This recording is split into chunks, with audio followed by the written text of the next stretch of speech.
também. Pessoal, então vamos lá. Segunda parte da nossa aula aqui do dia 24 do 4, falando sobre o CPC 27 imobilizado, tá bom? Então vamos dar andamento aí. Depois eu vou ver se está todo mundo presente aí, quem que está faltando. Muito bem. Vamos lá, pessoal. A gente tem bastante coisinha aí para a gente ver ainda. Vamos lá, nós íamos falar de reconhecimento, não é isso? Aqui, reconhecimento. Muito bem.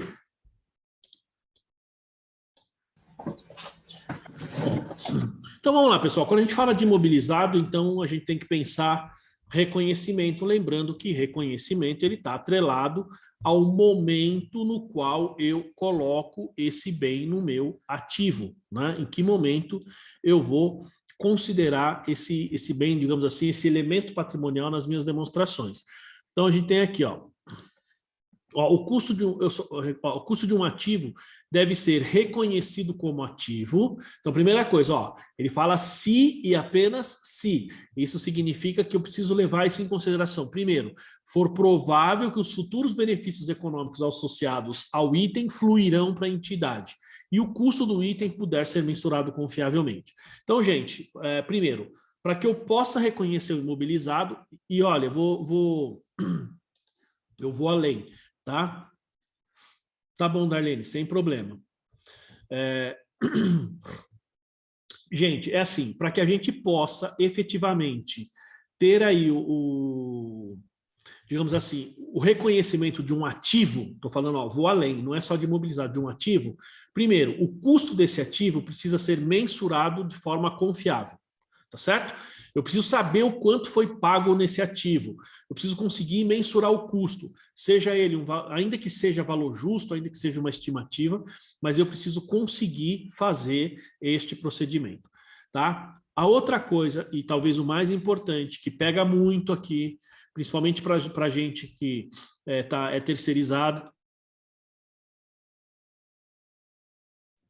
Desculpa, pessoal. Para a gente que...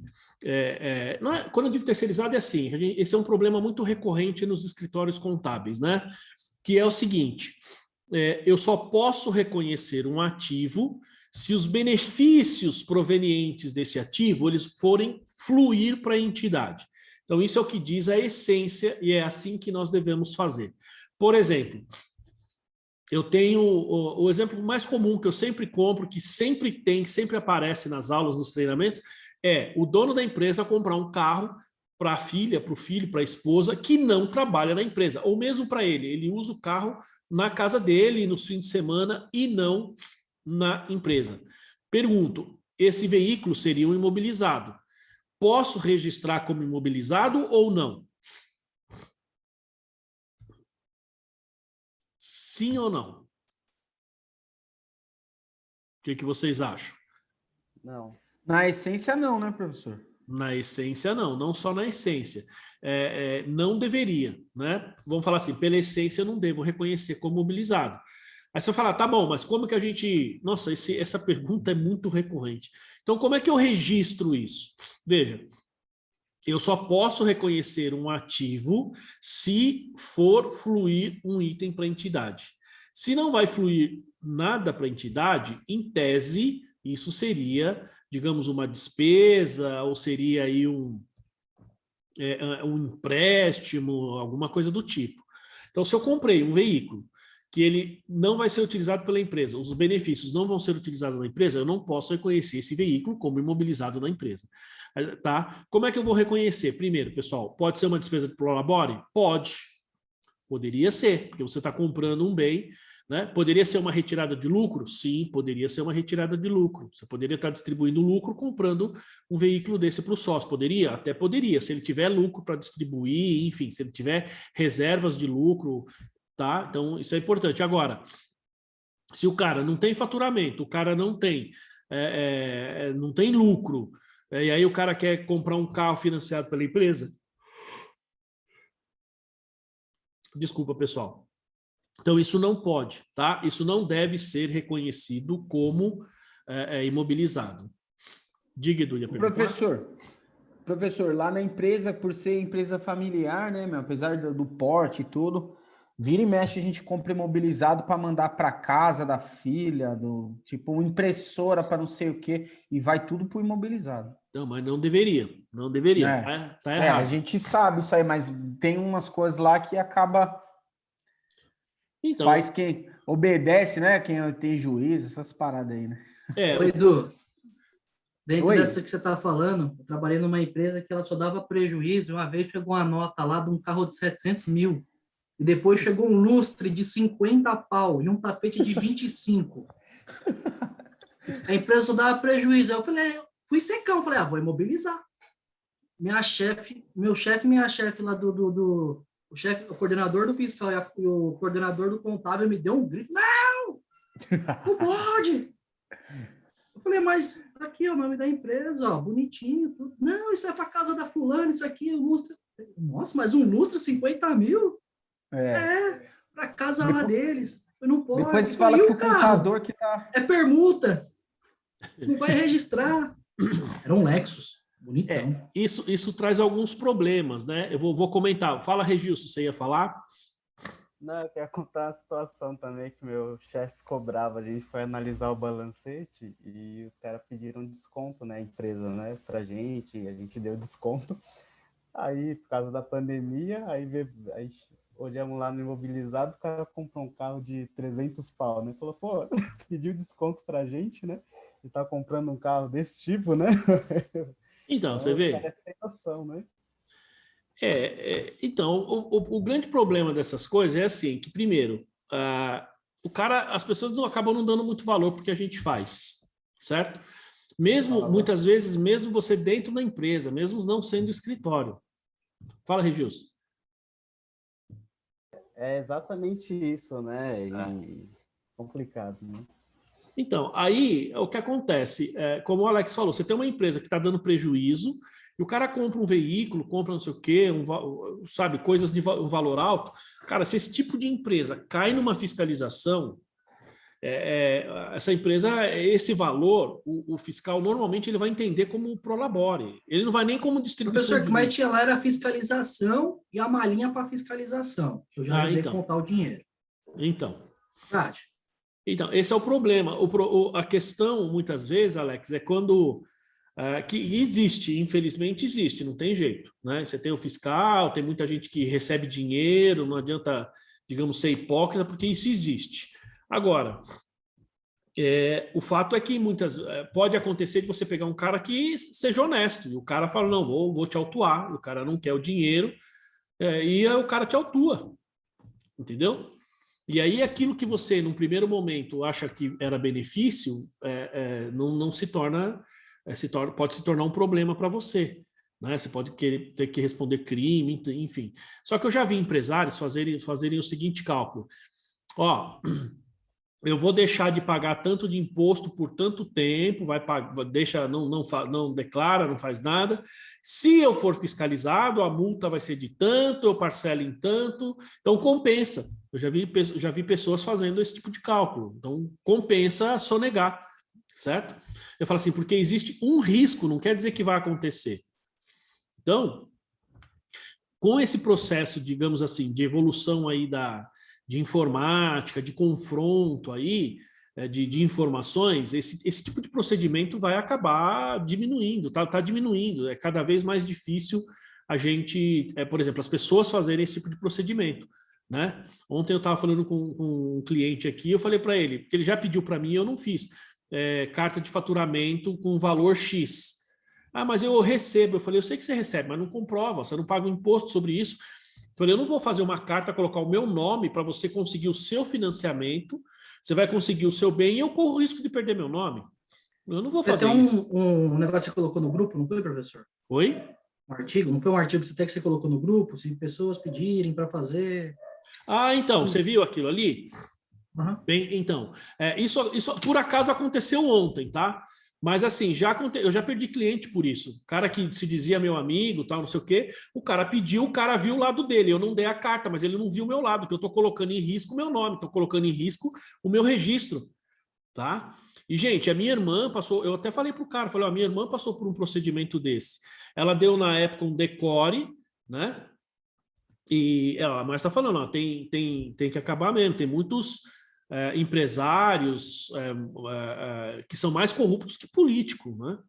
Ó, tá vendo? Ó, o Regilson aqui já mandamos cliente embora por causa disso, sim. E a gente dorme. Eu prefiro ganhar um pouco menos, né? Ganhar um pouco não, prefiro ganhar menos, mas dormir bem, dormir tranquilo, porque eu vou ser sincero, gente. A minha irmã passou por um problema desse. Ela não fez nada irregular, né? Olha lá, tá vendo, Márcia? Toma cuidado. Eu nem lembro a última vez que eu fiz um decore, tá? O professor, no escritório do meu tio lá, invadiram lá o escritório do meu tio, mas era o escritório do lado. A Polícia Federal foi a Polícia Civil. Então, exatamente. Mas aí, como o contador do lado era praticamente homônimo dele, então no escritório dele já foi no computador. Então, tá aí vendo? falou, não, mas é a porta do lado. É complicado, cara, é complicado. Eu tenho um Mas cliente... demorou meia hora para ele explicar que era a porta do lado. Então, até você explicar que nariz que focinho de porco não é tomada, meu querido, os caras já pegaram seus computadores, já levaram, já é complicado, né? E assim, eu tenho um cliente hoje, ele falou assim, ó, eu tô trabalhando com você, tal, já tá indo para o segundo ano. Ele falou assim, o escritório anterior, ele falou assim, puxa, cara, eu trabalhava com o escritório tal, os caras, é um escritório grande aqui em São Paulo, na região de Pinheiros, eu não conheço, só falei com uma ou duas pessoas lá, mas eu não conheço. Ele falou, é um escritório grande e tal, não sei o quê. E aí o que acontece? Ele falou assim, depois que esse escritório se envolveu com aquele problema da Lava Jato, com o negócio do Lula, lembra quando o Lula estava no hospital e apareceram uns recibos que foram assinados pelo Lula enquanto ele estava no hospital? Acho que era ele que estava no hospital, um negócio assim, não é? Não teve uma situação assim? Era a esposa dele. Era a esposa dele. Então, foi esse escritório. Ele falou que depois que isso apareceu na mídia... O recibo do aluguel. Ele falou que o escritório, teve um monte de problemas, né? Então, imagina o quanto esse escritório não ganhou de dinheiro antes. O fato é que a gente, né? A Lília falou, ó, professor, eu, contadora da empresa, sou obrigado a emitir um decore para um sócio?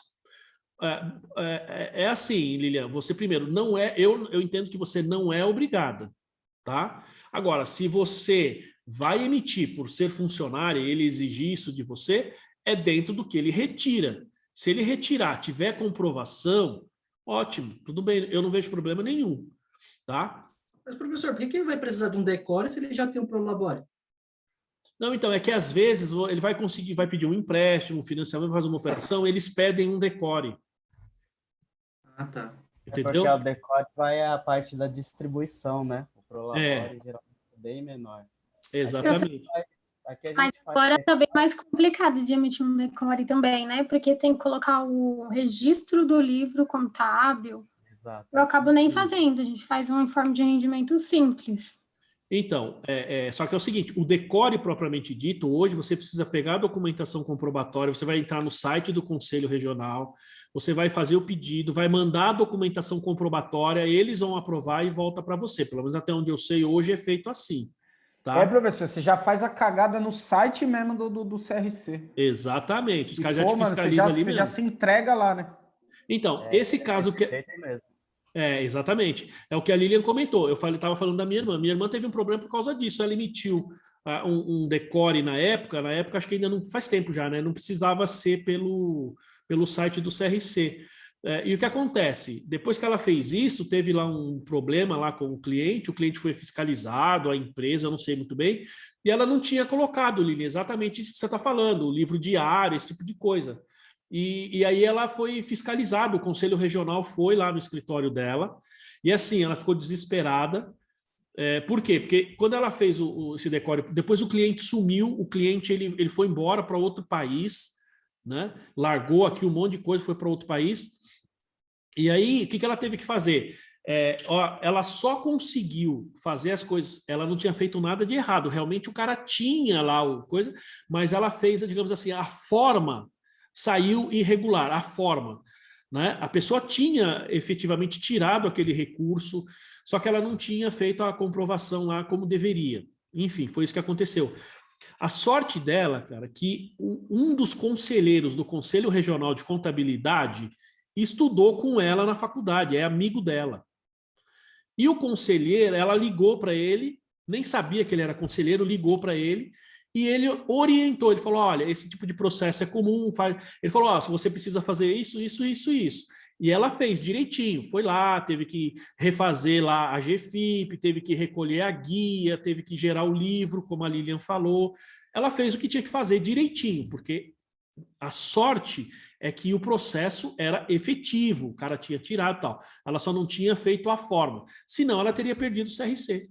Entendeu? Então, quando a gente tem esse tipo de problema, tem que tomar muito cuidado, pessoal, muito cuidado. Então, a gente faz reconhecimento, muita gente quer reconhecer e tal, só que se esse cara cair na malha fina, se esse cara não consegue fazer essa comprovação e ter uma fiscalização, ele vai falar assim, mas você contabilizou errado, você fez errado, então tem que tomar muito cuidado, tá? Então, a gente só pode reconhecer o ativo, primeiro, se esses benefícios vão fluir para a entidade, e se o item puder ser mensurado confiavelmente. Senão, a gente pode beirar a fraude, tem que tomar cuidado. Tá? Um item de ativo imobilizado que seja classificado para reconhecimento como ativo deve ser mensurado pelo seu custo. Então, ativos são mensurados a custo de aquisição, que é o próximo tópico aqui depois de reconhecimento.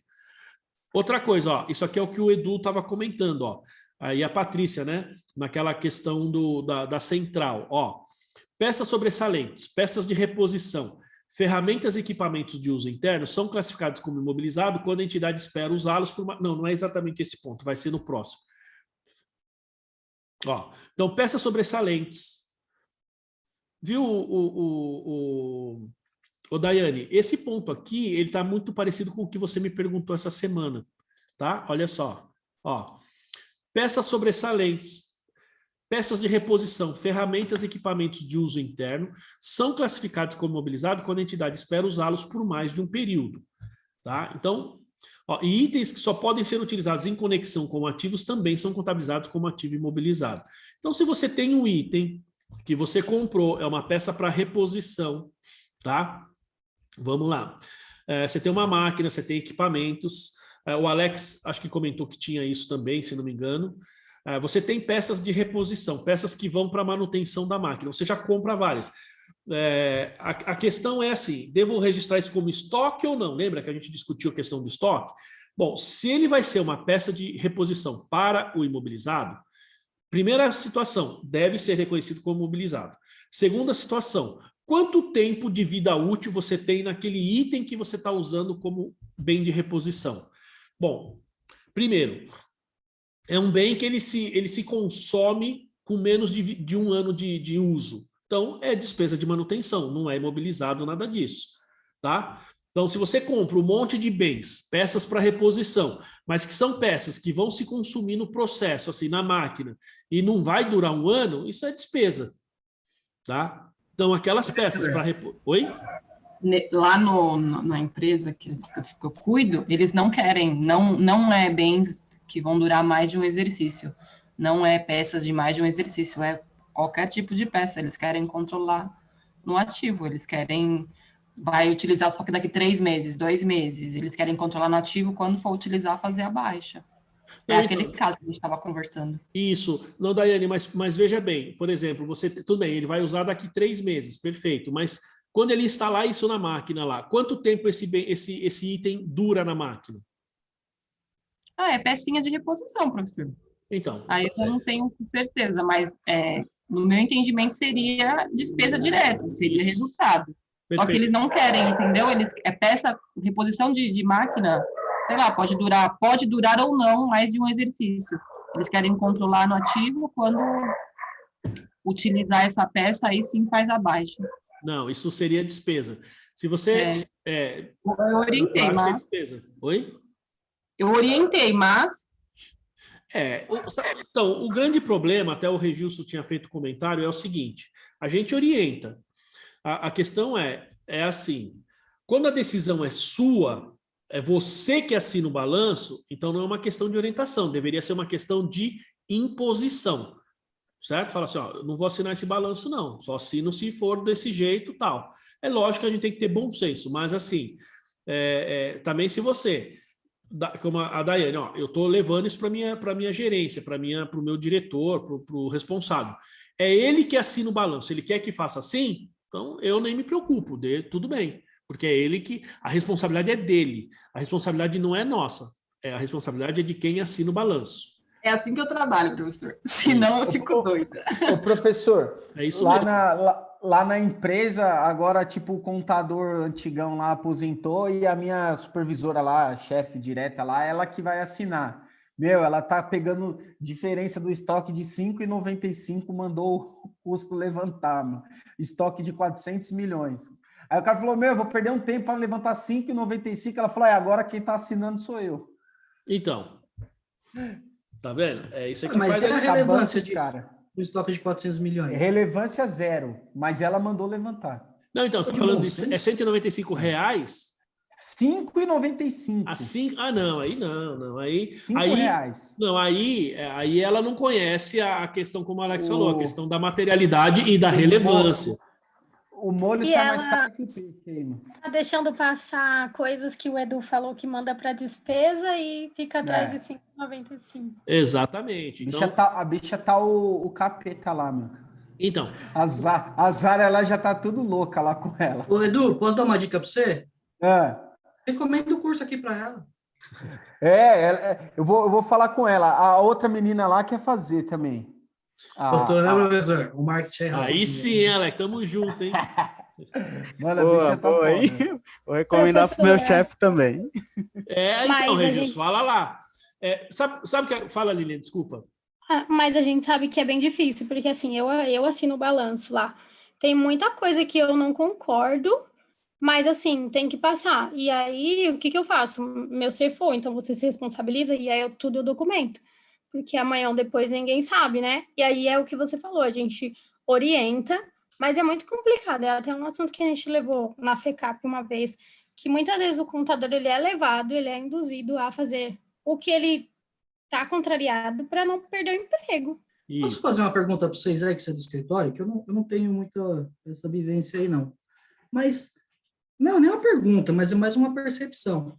Não é por isso, às vezes, por essa falta de imposição, que a profissão acaba sendo menos reconhecida? Porque se você chega para um advogado e fala assim, eu quero que você faça isso aqui para mim, ele fala assim, não, mas a lei não me permite. Se eu fizer isso, estou indo contra a lei, eu vou ser autuado. E a gente nós que somos contadores, se o cara fala assim, não, mas se eu não fizer isso, eu vou para outro contador. Mas eu acho que talvez falta uma união de classe, eu não sei se uma união, mas uma coerência, talvez, até em questão pessoal mesmo, fala assim, não, isso aqui é o errado, não pode ser feito, porque é o errado. Isso aqui é o correto, e aí acaba você automaticamente, lá, um faz, o outro não faz, e um escritório cobra um pouquinho mais, porque ele vai fazer isso aqui para mim, eu prefiro pagar e sair de um outro, né, por causa dessas questões que a gente sabe que tem que ser feito corretamente, mas acaba não fazendo por medo de perder o cliente, ou Então, sair, Alex, ou infelizmente a gente que é até abaixo, né, pode O perder o contador é emprego. a classe mais desunida que tem, meu. tem bastante essa... É uma percepção que eu tenho, não sei se é isso mesmo. Viu, Edu? Não é só contador. Vou fazer aqui, sei lá, né? Mas, enfim. Tem que unir. A classe tem que ser unida, né, Edu? A classe tem que ser unida. Por exemplo, tem um monte de classe aí que é desunida, viu, Edu? Por exemplo, você já foi em baile LGBT, Edu? Não? Aí, classe desunida. Tem que unir. A classe tem que ser unida. Tô Eu sacaneando. acho que a única Brincadeira. classe unida é médico, professor. Médico nunca fala mal um do outro. Acho que advogado também tem mais isso, viu? Fazer esse Eu acho que não. Advogado Oi? não, professor. Advogado. O professor. Meu namorado é desculpa. advogado. E ele é assim, se ele dá um preço, a pessoa acha caro, vai em outro, o outro faz. Professor, eu ia falar exatamente isso. O meu namorado, ele é personal, né? Quando ele fala muito isso, dessa desunião, e no caso dele também, eu acho que tá entelado no Brasil, em profissão, enfim, porque tem gente que fala, eu quero chegar nesse corpo em tal data, mas você vai se alimentar como? Você vai comer como? Não quero saber. Aí tem outro profissional que vai cobrar mais barato, ou não, e vai conseguir porque ele vai fazer tudo pelo método errado. Então, assim, ele que vai cobrar um pouco mais caro, mas vai te dar saúde, as pessoas não valorizam. Exemplo, assim, são profissões diferentes, mas cai no mesmo caminho que o Alex falou. Tem sempre alguém que vai fazer. Isso tem um monte de... Fala, Edu, você vai fazer um comentário e eu vou comentar geral aí. Você desligou o áudio. O advogado, ele pode ser, sim, desunido, mas, cara, o jeito que um advogado cobra dá de 1.000 num contador, porque o cara vem, te enfia a faca lá, por exemplo, e ninguém reclama do advogado. O contador, se dá um preço lá, meio salário mínimo, cara, o basicão lá, né? Meu, o cara acha que você tá roubando ele. Então, mas... Um exemplo é o imposto de renda, né, professor? Isso. Exatamente. Imposto de renda pessoal. Tanto é que eu tô até pensando em deixar de fazer. Eu tenho poucos clientes de imposto de renda pessoa física. Imposto de renda, o escritório de contabilidade não deveria fazer. Outro dia eu fiz essa publicação no Instagram e o pessoal desceu de pau em cima de mim. Eu falei, por isso que vocês não são valorizados, que vocês estão preocupados com migalha. Isso aí você tem que ensinar a pessoa. Vai entrar lá no seu Reels, no YouTube, ensina, ó, o programa é esse, você faz assim, você faz assim, você faz assado. Ensina as pessoas. Isso não dá dinheiro.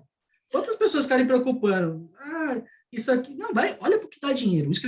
Tem escritórios aí de advocacia, que os caras são especializados aqui em criminal. Mas que tipo de criminal? Corrupção. Esse dá dinheiro. Esse aqui eu tenho público. Nicho. Olhar para nicho.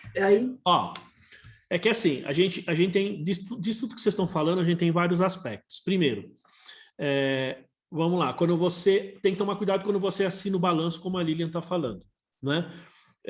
Primeiro, normalmente acontece assim, Lilian, quando você trabalha numa empresa, tá, que você é responsável pelo balanço, mas você é funcionária, então vamos supor, nos casos da Lava Jato, que a gente viu um monte de empresário, pessoal, a gente raramente teve um ou outro, mas raramente a gente viu o contador sendo preso, né?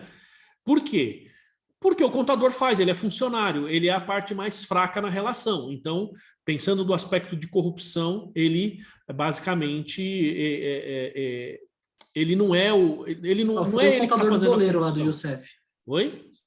Só o contador do Youssef que foi preso. Então, muitas vezes, esses caras que são presos, normalmente, que são as pessoas que dão o caminho, são as pessoas que ensinam como fazer, ou seja, o contador acaba tendo uma participação mais ativa nesse tipo de situação. Quando teve o caso da Daslu, lá atrás, não sei se vocês lembram, o contador da Daslu também, na época, foi preso. Por quê? Porque era ele que montava o esquema para a Daslu para sonegar impostos, entendeu? Então, nesses casos, a gente está correndo risco. O problema é quando você está assinando o balanço e ali, vamos supor, você tem uma fiscalização do Conselho Regional e o Conselho Regional não enxerga dessa forma. Eu não sei se enxerga ou não, mas vamos supor, se ele não enxergar dessa forma, então você poderia ser responsabilizado. Entendeu, Lilian? Mas normalmente, como você é funcionária, claro, não estou falando sonegar, tá, pessoal? Cometer crime, por exemplo. O cara tem um prolabore de, sei lá, 10 mil reais por mês, ele pede para você fazer um decore de 20 mil, aí você está fazendo errado, tá? Você não tem como comprovar, você está se colocando em risco. Isso não acho adequado fazer, tá? Agora, a gente tem também, né? A Márcia está falando aqui, ó, que aqui na minha cidade já tivemos caso de um contador ser preso, olha lá, ó, por ensinar a empresa a ser corrupta. Então, veja que nesse caso aqui que a Márcia está colocando, né, o que acontece? O contador ele tem uma participação ativa, então é ele que vai lá e fala como faz. Tá? Eu não ensino, eu nem me preocupo com isso, mas eu não fico ensinando o cliente como o cara tem que sonegar, pessoal. A gente não pode fazer isso, essa não é a nossa função. Imagina, eu nem como contador e muito menos como cristão vou ensinar o cara a ficar roubando dinheiro, sonegando. Isso é um problema do cara. Se o cliente vai, não, como é que faz? Fala, ó, se é para sonegar, meu querido, você faz do jeito que você achar melhor, você corre o risco. Eu não me envolvo com isso, não. Eu não me envolvo com essas coisas. Ah, mas tem outro contador. Então vai lá no outro contador. Eu não faço questão, tá? Não faço questão. Por quê? Porque senão a gente vira refém desses caras. Outra coisa. Então a gente tem que tomar cuidado. Agora, a gente tem alguns procedimentos contábeis, tá? Que é assim, gente, que vocês vão falar assim, mas lá na minha empresa eu levei isso e o cara não fez, ou o cara não concorda, como a Lilian falou. Tem coisa que eu estou contabilizando que eu não concordo. Beleza. A gente tem que analisar se esses casos, eles tratam-se de diferença de entendimento, que não é uma questão de sonegação, tá? Então, por exemplo, eu entendo dessa maneira, e aí você tem, aí digamos assim, o CEO lá, né, ele até poderia se responsabilizar, Porque, vamos supor, chega lá o CRC e vai falar, por que você não fez? Bom, porque o CEO tem um entendimento, a empresa tem um entendimento que é assim. Eu, contadora, não concordo, mas a empresa entende dessa maneira. Ainda mais se tiver auditoria. Fala, não, mas a auditoria entende, então fechou. É uma questão de entendimento. Eu não vejo tantos problemas nesses casos. A Daiane Farias que sabe bem, né, Daiane? Ela sempre me consulta aí, eu falo, faço isso, depois eu pergunto, e aí? Não, eles seguiram outro caminho, como foi o caso da Daiane Mourão. Sempre tem. Não é, Daiane? Mas assim, é uma questão de entendimento. A questão é, você está sonegando, está cometendo um crime? Às vezes não, às vezes é só um entendimento contábil. E aí eu entendo de forma mais tranquila. Agora, o que o Alex falou, eu tive uma aluna, Alex, lá na faculdade, na graduação, isso já faz uns 3 anos atrás, eu conversando com ela, ela falou, professor, eu não faço mais declaração de imposto de renda pessoa física. O valor é baixo, a gente não consegue cobrar o que deveria cobrar, porque a gente tem o conhecimento, né? E muita gente, digamos, acaba cobrando um valor extremamente baixo, e aí as pessoas não é assim, é muito trabalho, que nem o Regis está falando, é muito trabalho para pouco retorno, e é verdade. Agora, tem gente que ganha muito dinheiro com isso, mas tem que fazer milhares de declaração. Na época, antigamente, tá? Para a gente poder voltar para o assunto, eu sou da época que o momento em que as empresas, os escritórios de contabilidade ganhavam dinheiro era na declaração de pessoas de renda pessoa física. Então, nesse mês, entre março e abril, os caras, era época, eu lembro, teve uma vez, eu era criança, mas eu lembro minha mãe comprou um carro e trocou outro, só com dinheiro de imposto de renda de pessoa física. Por quê? Porque você era assim, não é todo mundo que sabia. E outra, hein? E outra. Hoje, pessoal, a gente tem as faculdades, tá? Eu não sou muito a favor disso. Nas faculdades, todo mundo quer fazer esse trabalho de fazer o imposto de renda, não precisa aprender. Então, vamos lá, projeto imposto de renda. Vamos fazer imposto de renda para a comunidade, pagando R$5, 1 quilo de alimento. Isto é tiro no pé.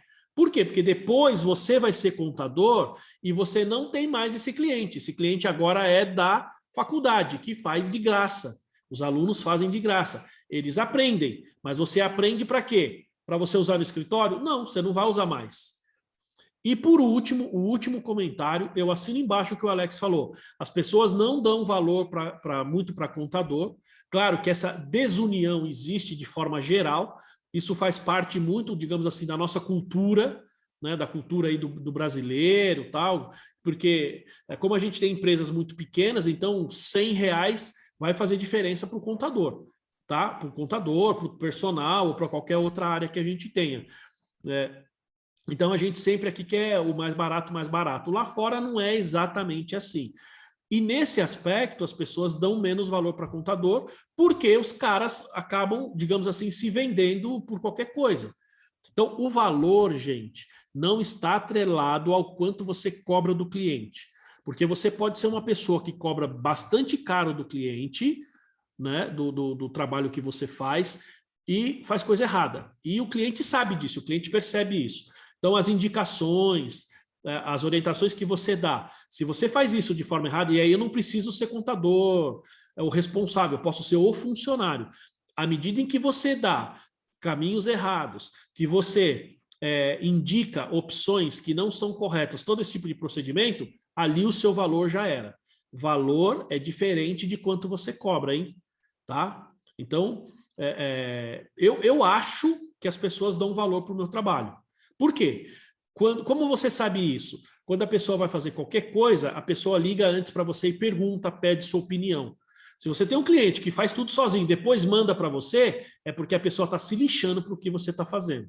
Se a pessoa te pergunta antes, quer saber a sua opinião, é porque a pessoa te dá valor. Então, profissionalmente. Por isso, gente, que eu fico muito feliz quando vocês me perguntam ou me mandam aí durante a semana, tal, perguntas, tal. Se vocês estão fazendo isso, é porque de alguma forma vocês reconhecem ou percebem valor naquilo que eu falo. Pode até que se vocês não sigam, tá? Pode até que vocês tenham digamos assim, usem um caminho diferente. Mas, de qualquer maneira, se vocês perguntam, é porque a minha opinião é importante em algum momento. Ainda que seja... O ativo intelectual, né, professor? Oi? O ativo intelectual. Exato. Ainda que seja para formar a sua opinião, né? Como eu disse, a sua opinião pode ser diferente da minha. Oi? E ainda falo lá, esse assunto eu vou ter que falar com o meu professor. Aí sim, hein? Aí sim. Então, e isso me deixa feliz. Isso é percepção de valor, pessoal.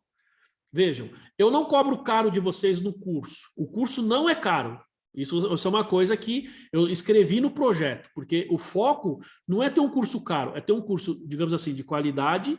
A gente pode não ter os recursos como, por exemplo, a FECAP, ou Mackenzie, ou qualquer outra instituição. É uma empresa... Hoje a escola sou eu, basicamente, né?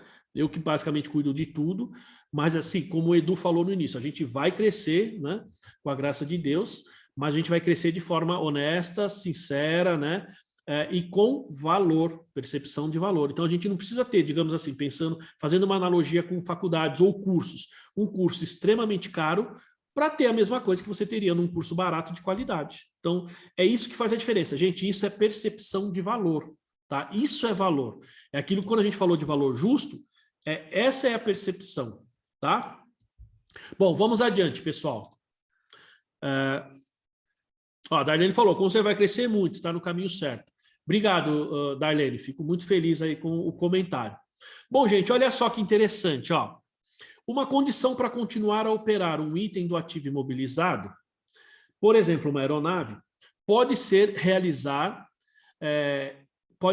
a realização regular de inspeções importantes em busca de falha, independentemente das peças desse item serem ou não substituídas. O que ele está dizendo aqui? Você tem determinadas situações, a aeronave é um caso, que assim, para ele poder ser utilizado, ele tem que ter manutenção, tem que ter X horas de manutenção. Se não tiver, ele não pode ser utilizado. Ó, quando cada inspeção importante for efetuada, o seu custo é reconhecido no valor contábil do item do ativo imobilizado como uma substituição se os seus critérios de reconhecimento forem satisfeitos. Qual critério?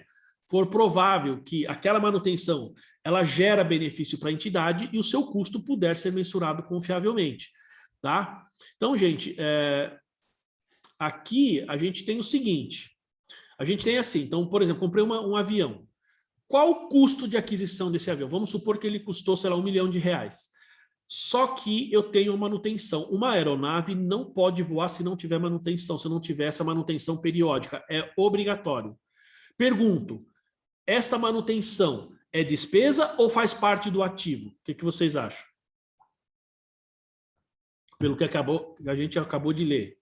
Faz parte do ativo. Faz parte do ativo. Isso significa que na hora que eu adquiro esse avião, R$1 milhão, eu já tenho que, no custo, reconhecer a primeira manutenção que vai acontecer ao longo do tempo. Então, daqui 6 meses, daqui 1 ano, sei lá, eu tenho que fazer uma manutenção. Quanto custa, em média, uma manutenção? Estimativa.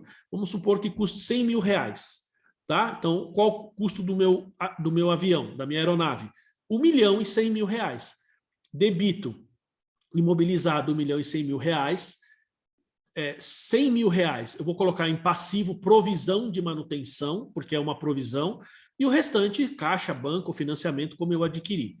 Aí eu vou depreciar R$1.100.000. Lembrando que a depreciação do 100 mil é indedutível e a depreciação do 1 milhão é dedutível. Aí eu teria que fazer essa separação também do ponto de vista fiscal, tá? Aí, por quê? Senão eu não teria condição de pegar esses bens e colocar esse custo de inspeção, de manutenção no custo de aquisição, tá? Ó, aí qualquer valor contábil remanescente do custo de inspeção anterior, distinta das peças fixas, é baixado. Ou seja, aí quando eu for fazer uma nova manutenção, eu dou baixa em uma manutenção e imobilizo a outra manutenção, entendeu? Você sempre vai dar baixa em uma e reconhecer a outra. Ó, qualquer valor contábil, então, é baixado. Isso ocorre independentemente do custo da inspeção anterior ter sido identificado na transação em que o item foi adquirido ou construído. Tá? Então, na aquisição eu posso reconhecer. Ou posso reconhecer depois, se for o caso, mas aí seria, digamos assim, um imobilizado que você está agregando. Você deveria reconhecer como imobilizado. Então, gente, só para deixar claro, só ler esse último aqui, ó. Se necessário, O custo estimado de futura inspeção semelhante pode ser usado como indicador de qual é o custo do componente de inspeção existente, quando o item foi adquirido ou construído. Então, a gente tem que lembrar o seguinte, sempre que a gente tem um custo de manutenção, eu preciso verificar, é necessário, é obrigatório? Por exemplo, eu tenho um veículo, eu preciso fazer manutenção no veículo? Preciso. Agora, quando eu compro um carro zero, por exemplo, depois de um ano, eu preciso fazer alguma manutenção nele ou não? Eu sou obrigado a fazer alguma manutenção para que esse carro ande, para que esse carro que eu possa circular com ele ou não? O veículo não. Você faz para não perder garantia, você faz para manter o veículo em ordem, mas a lei não exige, diferentemente de uma aeronave. Eu não sei embarcação, mas a aeronave, né, acho que o Regilson pode até falar, acho que foi ele que citou o caso daí de um iate, alguma coisa assim, né? Assim, é verdade. Falei pro meu chefe que não era imobilizado, mas ele não quis fazer, não. Deixou imobilizado. Aí, paciência, ele que assina, né? Exatamente. É esse o meu pensamento. Então, quem assina sou eu? Opa, peraí. É ele que assina, você orienta. O cara não quer fazer, o problema é dele, né? Ele que se vira. Então, por exemplo, esses casos de manutenção precisa tomar cuidado. A grande maioria, gente, acaba sendo despesa. Tá? A grande maioria acaba sendo despesa. Tudo bem, gente? A gente entra aí agora no custo de aquisição, tá? Ó, professor, só uma dúvida aí no tópico anterior. Tá. Essa substituição, quando você faz a manutenção da máquina lá, faz o reparo, você não pode também ali estar correndo de aumentar a estimativa de vida útil daquele bem? Pode, perfeito. É uma boa pergunta porque a norma não traz isso de forma clara, mas pode sim. Então, o que acontece? Por isso que a gente falou que a questão da vida útil é uma questão de estimativa, tá? Então, muito bem colocado. A gente precisa pensar da seguinte maneira. Então entra naquela revisão lá que o senhor fala que tem que fazer. Isso, exatamente. Mas mesmo assim, Alex, tem um detalhe que precisa tomar cuidado, porque assim, você está colocando uma peça, digamos assim, digamos, em uma máquina, em um ativo, e essa peça, ele aumenta a vida útil, então eu preciso mudar a minha estimativa de vida útil desse bem. Então, eu mudo a minha estimativa de vida útil, consequentemente, eu mudo a minha depreciação. Se a vida útil aumenta, a minha depreciação diminui, tá? Agora, eu preciso ver se eu estou colocando uma peça nesse equipamento e esse equipamento melhora a performance, única e exclusivamente. Tá? Então, a gente precisa separar. Então, por exemplo, você tirou uma peça e colocou outra para o bem funcionar. Por exemplo, você pega um veículo. Tá? Você troca o pneu dele. Pergunto, isso aumenta a vida útil do carro ou faz com que o carro simplesmente possa rodar? Só o carro vai rodar. Exato. Então, esse caso, por exemplo, do caso do pneu, vamos supor, é claro que eu entendo aí como despesa. Mas se você faz a retífica do cabeçote, então. motor, câmbio, exato. Percebe? Aí, a suspensão zerinho.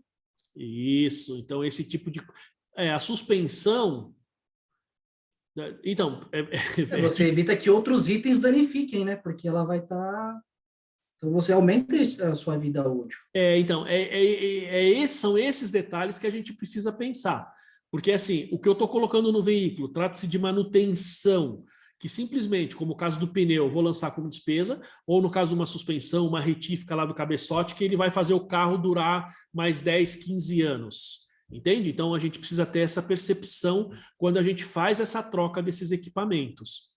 E aí, assim, Alex, aumentou a vida útil do bem em mais de um ano. Vamos supor, você colocou, como a gente estava falando, como é o caso da Daiane. Então, por exemplo, você comprou uma peça e colocou no bem, nessa máquina, nesse veículo. Tá? Beleza. Fez isso, é uma manutenção simplesmente para o carro poder rodar, vai ser despesa. Tá? Agora, você colocou um item lá, que vai fazer essa máquina, em vez de durar 10 anos, ele vai passar a durar 20 anos, então você tem que imobilizar essa peça. O que é muito comum na indústria é a atualização do software, né? Quando você faz uma atualização de software, você pode ganhar performance na máquina, né? Isso. Então, essa é a diferença. Você ganha performance. O software também tem uma coisa interessante, tá? Por exemplo, vamos supor que você tem um ativo intangível, que a gente vai falar, mas o conceito é o mesmo que nós estamos tratando aqui. Uma manutenção de um software. Vamos acreditar que você tem um software que você considera como ativo intangível. Então, é ativo, tá?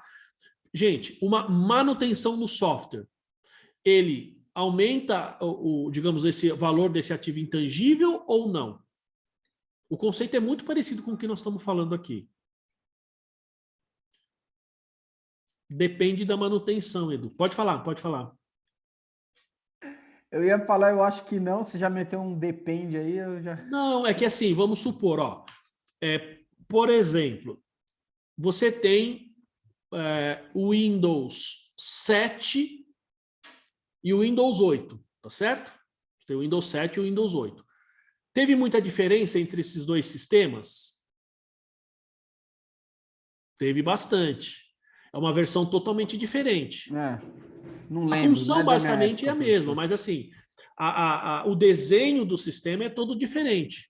Tanto é que muita gente acha que o melhor Windows até hoje foi o Windows 7. Para quem é da área de sistema aí, o pessoal costuma falar que o melhor Windows desenvolvido até hoje foi o Windows 7. Né? Mas você pega do 8 para o 10, tem muita mudança? Não. Professor, dentro disso que você está dizendo, tem um exemplo aí, não sei se o pessoal acompanha, que é a Tesla. Os carros da Tesla agora, você for ver, ele não vai perder valor. Não vai ser um carro... eu comprei um carro 2021. Pouco importa. Você baixa o software para o carro, ele atualiza o seu sistema de bateria.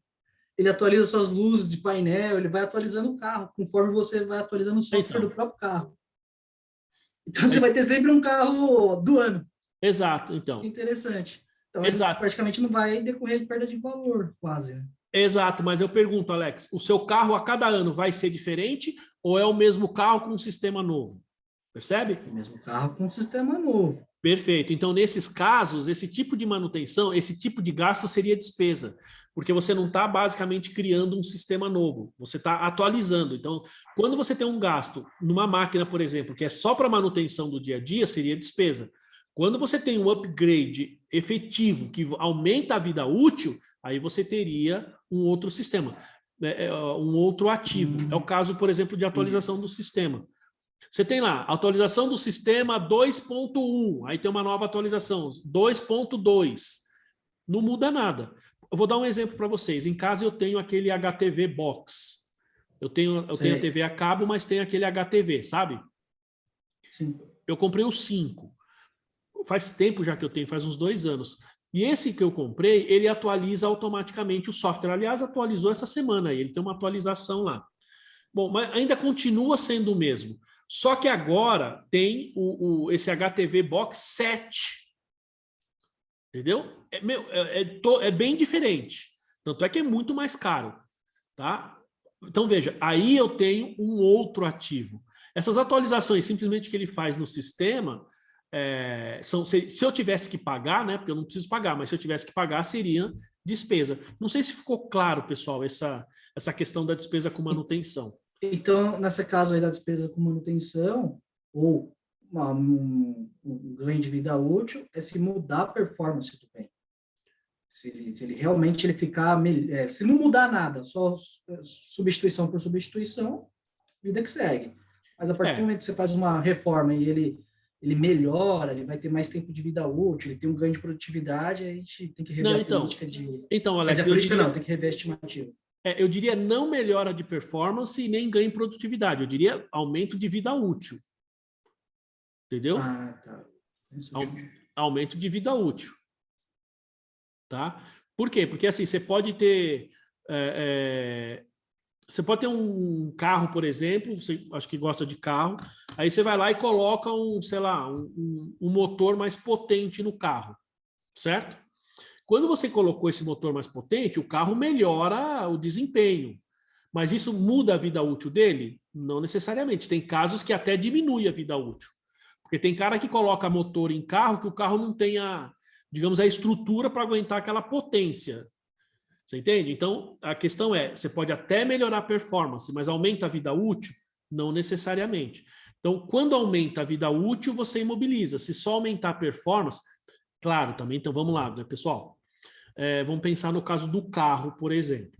Eu tenho um veículo, eu não gosto, mas vamos supor que aí o Alex vai pegar um carro dele aí e vai comprar aquele monte de som, sabe? Para pôr aquelas caixas de som para sair aí na rua tocando fazendo os alarmes dos carros aí disparar, né? Dando aí aqueles batidão, pum, pum, pum, pum, né? É o meu vizinho aqui do lado. Ah, O seu som vizinho. vale mais que o carro. Então, perfeito. Então vejam que aí eu tenho 2 ativos. Um ativo é o carro, e esses outros itens, embora eu esteja colocando no carro, ele nem melhora a performance do carro e nem melhora a vida útil do carro, mas é um outro ativo. Por quê? Tem vida útil superior a 1 ano, você entende? Ele está trabalhando junto com o veículo, mas eu deveria registrar como um outro ativo. Professor, só mais um exemplo, no caso da bicicleta do meu namorado, né? A bicicleta dele é um valor alto, né? Qual Ele que é a tá marca querendo... da bicicleta dele? É Look. Uma das é Look. Como é o nome? É da Look. Look. Isso. Se ele trocar a roda, ele está pretendendo trocar a roda, a bicicleta vai quase dobrar de valor. Só por causa que ele trocou as rodas pela de carbono e tal. Então, aí, mas no caso, seria imobilizado, né? Não seria manutenção, né? Então, mas aí, veja só, o imobilizado seria a roda, porque uma roda de fibra de carbono Isso, é cara. a roda, isso. Né? Mas no caso da roda do veículo já seria manutenção, né? Porque Seria você tem que trocar periodicamente. Exatamente, seria manutenção. Mas tem que lembrar que no caso da bicicleta, veja só, ele vai trocar uma roda, como o Alex estava falando, ele melhora a performance, porque a roda é mais leve, é mais aerodinâmica, né? Você tem aquelas rodas que tem menos raios. Então, isso melhora a performance dele como atleta, mas não aumenta a vida útil da bicicleta. Do jeito que ele cuida dessa bike aí, nem depreciação ela tem.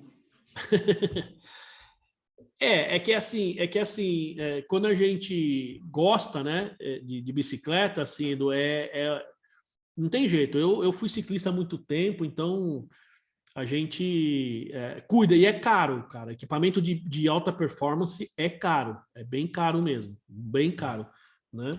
Fora a roupa de ciclismo, que é uma nota. Capacete, né? Tudo é caro, né? Sapatilha. Paguei 30 no meu capacete e ainda ganhei as luzinhas de brinde. Né?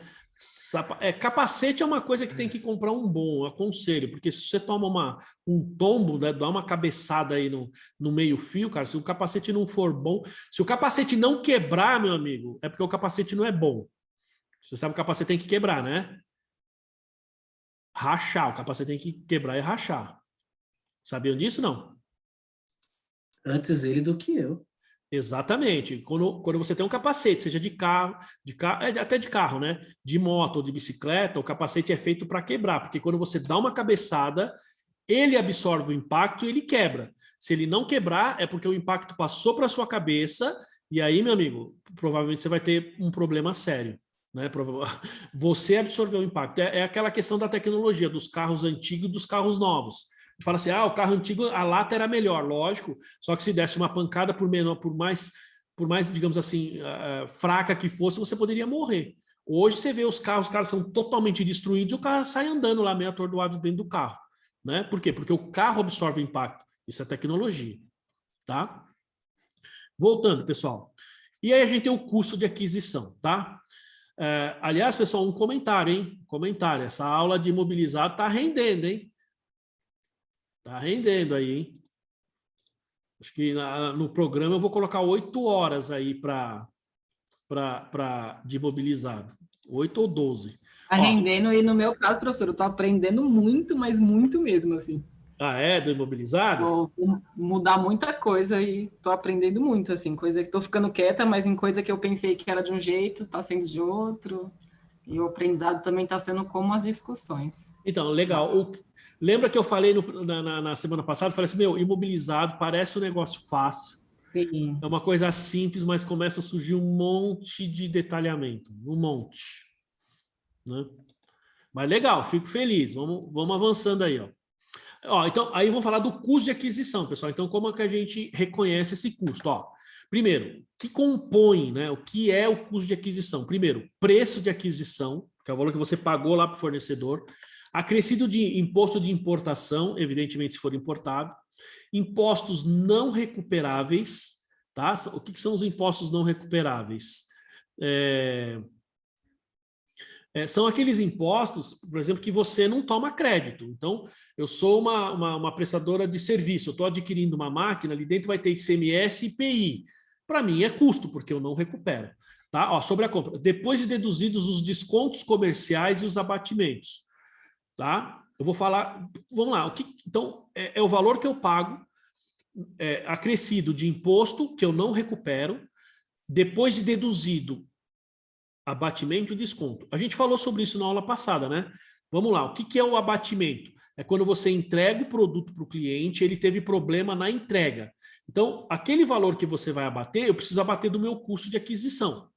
Então, por exemplo, você comprou o produto, chegou para você viu ali que tem um problema, vamos supor que às vezes o abatimento não acontece na hora, acontece depois. Então, eu vou lançar o valor que eu adquiri e depois vem o abatimento. Quando vem o abatimento, eu reduzo o valor, recalculo a depreciação e assim a gente tem que recalcular o nosso processo, a nossa estimativa lá. E o desconto comercial é aquele que é dado no momento da aquisição, hein, gente? É diferente do desconto financeiro. O desconto financeiro é aquele que é dado depois. Ou seja, você comprou o bem, na hora de pagar você tem um desconto, isso é financeiro. O comercial é aquele que você fala, não, vou comprar, se eu pagar à vista, você dá um desconto? Então, o valor que você vai contabilizar é ou melhor, considerando esse desconto, tá? Outra coisa, ó, quaisquer custos diretamente atribuíveis para colocar o ativo no local e condições necessárias para o mesmo ser capaz de funcionar da forma pretendida pela administração. Gente, então, ó, a gente tem aqui, isso aqui é bem importante, ó, da forma pretendida pela administração, tá? Então, veja, por isso que ele fala, ó, colocar o ativo no local e condições de funcionar. Então, isso aqui é importante porque isso está atrelado com a depreciação. E outra coisa que compõe o custo, esse aqui a gente falou, né, pessoal? Por exemplo, produzo um bem aqui em São Paulo, o custo dele é 100, né? A gente falou isso no estoque, tá? Mas vamos imaginar que eu produzi uma máquina, estou produzindo uma máquina aqui, mas eu vou levar essa máquina para o Rio. Então, para que essa máquina esteja no local e funcionando do jeito que eu quero, eu tenho também o custo de transporte. Então, uma máquina que eu estou adquirindo aqui em São Paulo para usar em São Paulo, eu pago 100. Uma máquina que eu vou usar no Rio de Janeiro, mas estou adquirindo aqui em São Paulo, mas vou ter que pagar o frete, senão eles não entregam, então é 100 mais o valor do frete, tá? Então, por isso que ele fala essa questão de você considerar aqui, ó, a condição necessária para funcionar da forma pretendida pela administração, considerando o local.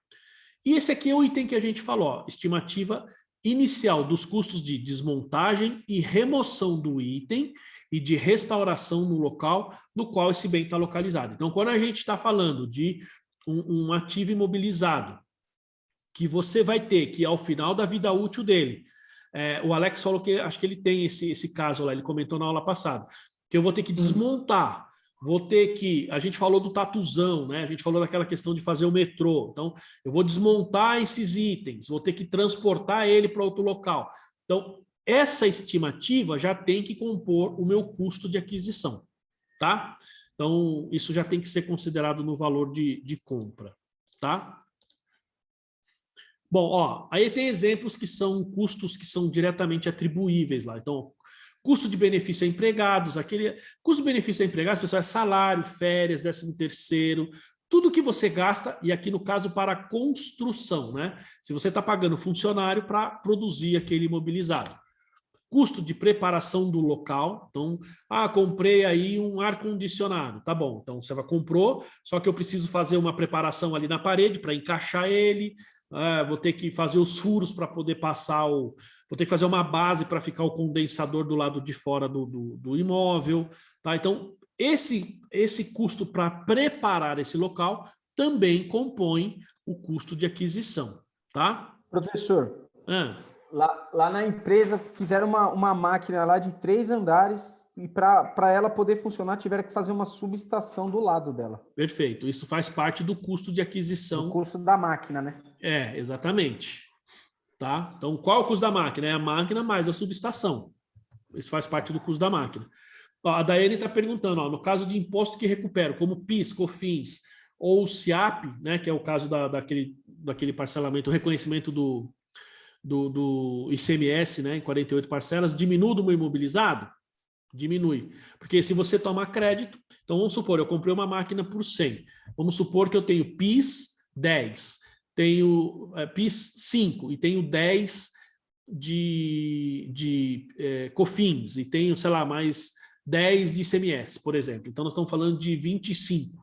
Tá? Então, por exemplo, você pagou 100, você vai ter 75 de imobilizado. O restante é crédito tributário, seja o SIAP, PIS, COFINS, IPI, ICMS, tudo isso você diminui do seu imobilizado. Tá? Tem que tirar tudo. Tá, vamos lá, Márcia, eu vou explicar. Tá claro aqui, Daiane, a questão dos tributos? Você tem que tirar tudo. No caso aqui do custo dos funcionários, Márcia, pensa o seguinte, vamos supor que você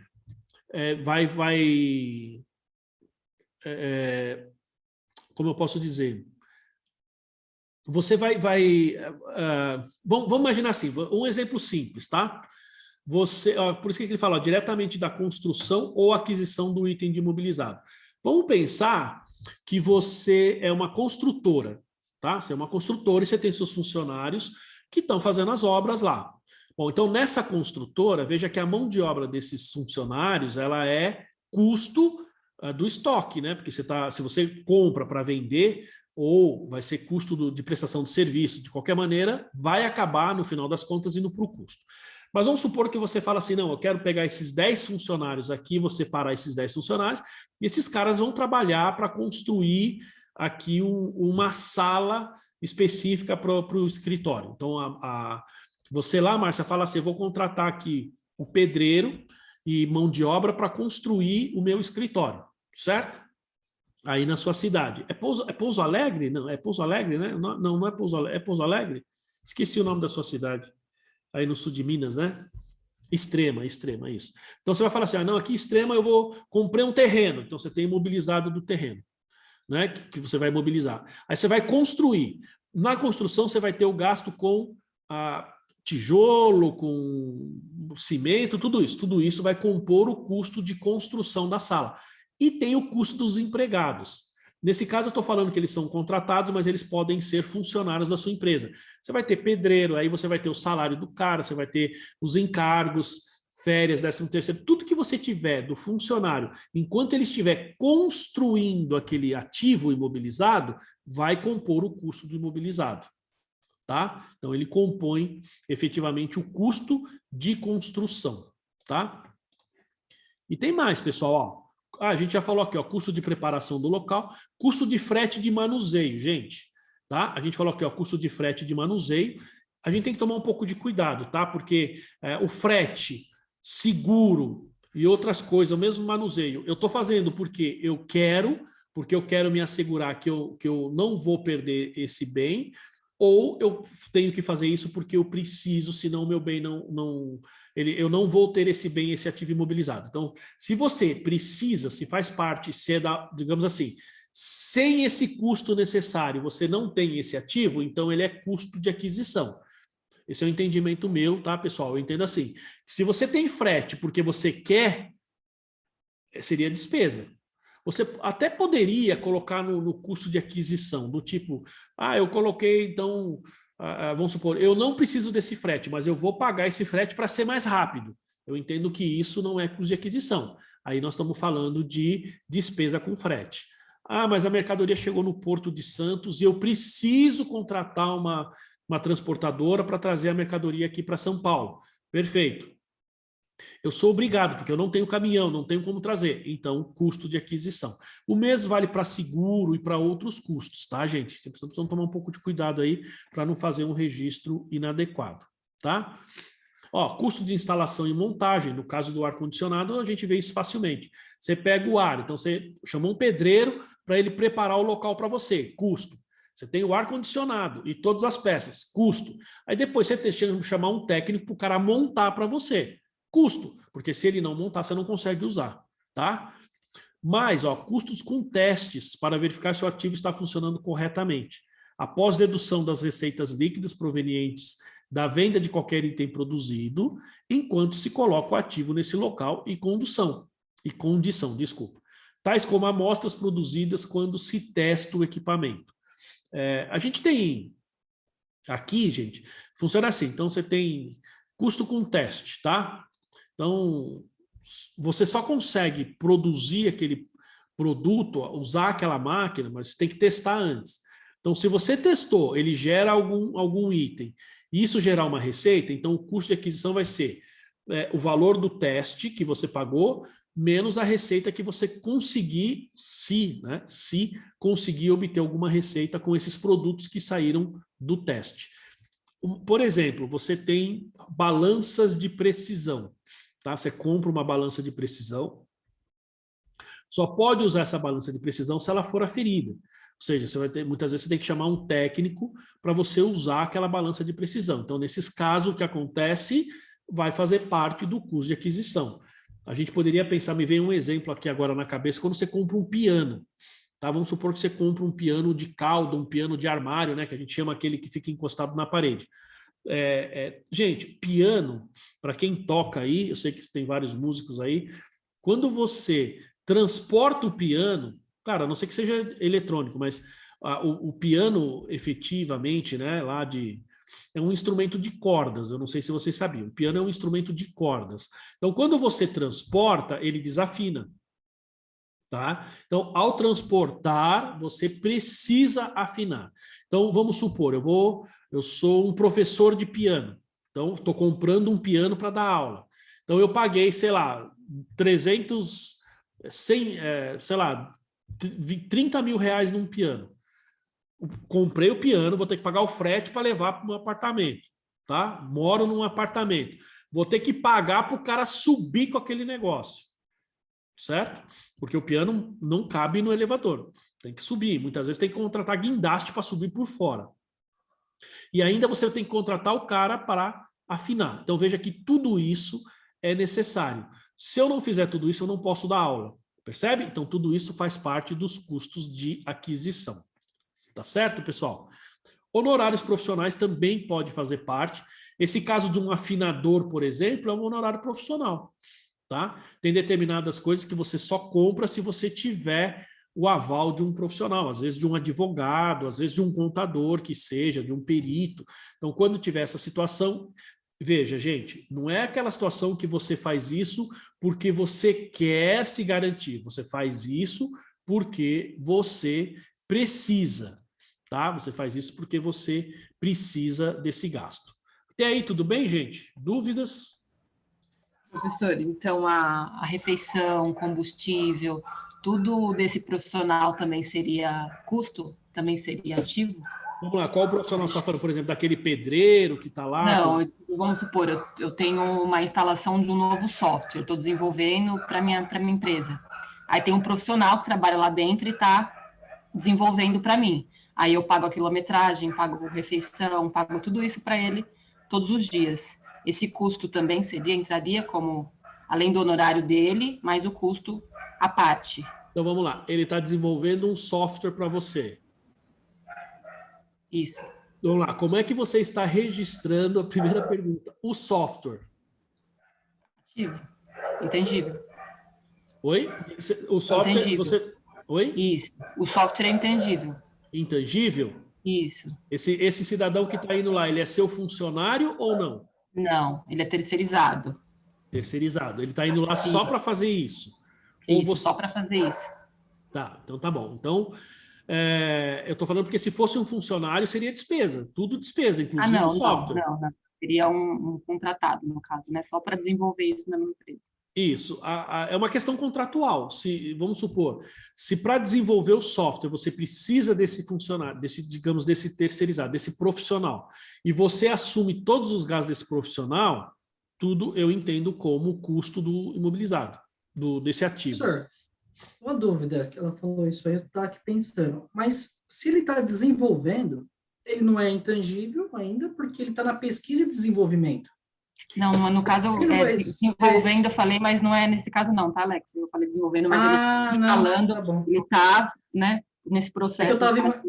É que eu estava imaginando o seguinte, todo o custo eu alocaria ele na conta de pesquisa e desenvolvimento. Assim que ele tivesse pronto, aí eu registraria ele como intangível. Ele está instalando já, ele não está desenvolvendo, não. Não, mas é diferente aí, Alex. O CPC 4, ele dá o seguinte tratamento. Você precisa separar o que é gasto de pesquisa e o que é gasto de desenvolvimento, tá? Gasto com pesquisa é despesa. Gasto com desenvolvimento já é ativo. Você já ativa. Entendeu? Não, ok, mas eu não tô falando só da etapa, né? Como ele estaria desenvolvendo. Não, então aí já seria ativo. Então, mas ele não é um intangível ainda, ele não está pronto. Não, mas seria Eu estaria só registrando todos os custos. Se ele tiver em desenvolvimento, seria um intangível em desenvolvimento. Entendeu? Porque aí você tem... Tá. Só começaria a depreciar quando estiver pronto, amortizar, né, professor? Não. Estou te sacaneando, Lilian. É assim, a gente... isso é uma coisa importante que a gente vai falar da depreciação. Depreciação, amortização e exaustão não é quando está pronto, tá? É quando ele está pronto para uso. Tá? Estou falando isso porque, às vezes, ele pode estar finalizado, tal, mas, às vezes, não está pronto para uso. E muita gente confunde, inclusive, Lilian, quando, digamos assim, começa a usar. Muita gente quer depreciar somente no momento em que começa a utilização do bem. Não. A depreciação se dá no momento em que ele está pronto para uso. Estou falando isso só para reforçar, porque, às vezes, a gente compra um determinado ativo, o ativo está pronto, mas ele ainda não está pronto para uso. Então, não posso usar ainda, não posso depreciar ainda. Tá? Vou dar um exemplo, o caso do ar-condicionado, como a gente estava falando. Ó, eu compro o ar-condicionado, o sistema todo lá, ele está pronto, não está pronto? Ele já não está finalizado ali? Tá ou não está? Mas não está pronto para uso. Certo? Não está pronto para uso. Se ele não está pronto para uso, significa que ele ainda não pode ser depreciado. Por quê? Lembre-se, gente, depreciação é para atender o princípio da competência. Então, a depreciação ela tem que ser feita a partir do momento que o bem gera benefício. Se ele está lá, está pronto, mas não está gerando benefício, tá? Então, ele não deve ser depreciado ainda. Ou seja, ele só vai ser depreciado a partir do momento em que ele está pronto para uso. Aí você vai falar assim, tá bom, ele está pronto para uso, mas eu não estou usando. Deprecio ou não? Deprecia, já está pronto para uso. Exato, mas você não está usando. Mas a regra não é essa. Se ele está pronto para uso... Normalmente a regra é assim. Bom, ele está pronto para uso. Por que você não usa? Bom, não uso porque falta alguma coisa, então ele não está pronto para uso. Agora, se ele está pronto para uso e você não usa, é uma decisão sua. Então, ele poderia... Veja, ele supostamente está pronto para gerar o benefício. Ele não gera por uma decisão sua. Então, nesse caso, como a geração do benefício é de forma indireta, então, nesse caso, eu já preciso depreciar. Professor, assim como se a máquina não tiver, ela está em uso, aí ela, por uma decisão lá, eu não uso ela esse mês, eu não paro a depreciação, né? Não, você continua depreciando. Ela está ociosa lá, e é decisão da empresa. Isso. Esses casos faz com que você continue depreciando. Você não vai parar a depreciação, não. Lá vai inaugurar uma máquina que vai produzir o que 3 máquinas lá produzem, eles vão desligar 3. Pau na depreciação, né? Continua depreciando. A não ser que você fale assim, não, nós vamos vender essas máquinas. Não, vai parar para manutenção um tempinho ali. Continua depreciando. Continua depreciando. Tá. Fala, Daiane. E nesse mesmo caso, como eu dei o exemplo, eu já estou com o software tudo certinho, tenho a licença tudo certinho, só que ele ainda não está 100% funcionando. Ele está 50%, vamos supor. Ainda está sendo feito testes, enfim, para deixar ele 100% funcionando. Eu deprecio. Não, vamos lá. Primeiro, Daiane, deixa eu entender um pouquinho mais essa questão do software, porque software é um negócio complicado. Fala um pouquinho mais, o que é esse software que você está comprando? É o sistema de custo, é o SAP, no caso. Ah, então vamos lá. Tá. Você adquiriu a licença de uso do software, não adquiriu? Isso. Então, você adquiriu a licença de uso. No momento que você adquiriu a licença, já poderia usar o software ou não? Tem que fazer todas as adaptações, né, para a empresa. E é isso que está sendo feito. Então, mas já dá para usar sem fazer as adaptações ou não? Não. Não dá para usar? Não.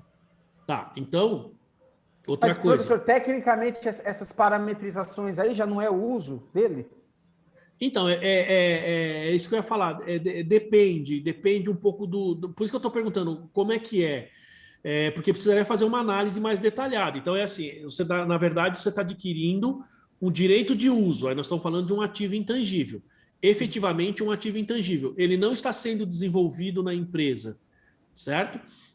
Algo que você adquiriu fora e você precisa dessas atualizações. Então, nesse caso, a questão é: eu consigo usar o software antes desses procedimentos? Não. Então, se eu não consigo, então eu tenho um ativo intangível e todos esses gastos, eu colocaria ativo intangível ou software em desenvolvimento que seja, e todos os gastos eu iria acrescentando, até o momento que fala assim, agora dá para usar. 50%, Daiane, ainda é muito baixo, um percentual digamos, vou chamar de formatação, tá? Muito baixo. Agora, se ele tiver com 80%, 90%, você já pode começar a utilizar, você concorda? Sim. Então, começou a utilizar, você já começa a amortizar. Deste momento para frente, qualquer outro gasto vai ser despesa. Certo. Tá claro? Uhum. Sim. Beleza, ó. Então, ó, exemplos aqui, ele fala aqui de coisas que não são custos, tá? Então, custo de abertura da nova instalação, custo incorrido na introdução de novo produto, porque às vezes a gente faz um monte de propaganda, faz um monte de coisa e tem gente que quer colocar essas despesas de propaganda, de lançamento, no custo do produto. Não. Custo de transferência das atividades para novo local, para nova categoria de clientes, custos administrativos ou outros custos indiretos, tá? Gente, eu trabalhava ali na Berrini, numa multinacional, a gente trabalhava no Robocop 2, né? Um prédio bem famoso para quem trabalha na região da Berrini conhece lá o prédio que eles chamam de Robocop 2. É logo ali aliás, é do lado da subestação ali acho que não sei se é Enel ali, tem uma subestação bem no comecinho da Berrini, né? Do lado oposto do Shopping Morumbi. Ali tem um prédio todo prateado, tal, eles chamam de Robocop 2. O Robocop 1 fica um pouquinho mais para frente. E aí a gente mudou para o lado para um prédio ao lado do Shopping D&D, um prédio marrom, que era um prédio da Nestlé. A Nestlé saiu, foi mais lá perto do Shopping Morumbi, para quem conhece ali a região, e nós fomos para esse prédio. Quando a gente mudou, pessoal, a empresa ficou com 2 andares inteiros. E aí a mudança ocorreu num fim de semana. O que acontece? Claro que antes teve toda uma preparação, porque o pessoal teve que colocar aquele piso elevado para passar cabeamento de rede, os terminais, teve que fazer um monte de preparação. Todos esses gastos de mudança, o diretor, na época, o diretor financeiro, o Fernando, ele queria imobilizar. Ele falou, não, vamos imobilizar tudo isso daí. Eu falei, não pode imobilizar. Não, mas tem que imobilizar. Eu falei, não, gasto com mudança de local, você não está acrescentando nada. Se for um bem novo, perfeito, porque teve que comprar um monte de divisórias. Falei, as divisórias é imobilizado. O gasto com a mudança, com a preparação do local, esse tipo de coisa, cai aqui, ó, né? Custo de transferência das atividades. Então, esse gasto é despesa, não tem nada a ver com o ativo imobilizado, tá? Ó, o reconhecimento dos custos no valor contábil de um item do ativo imobilizado. Olha aqui, isso é o que a gente estava falando aí agora, exatamente no exemplo da Daiane. Reconhecimento dos custos do valor contábil de um ativo imobilizado cessa para quando o item está no local e nas condições operacionais pretendidas pela administração.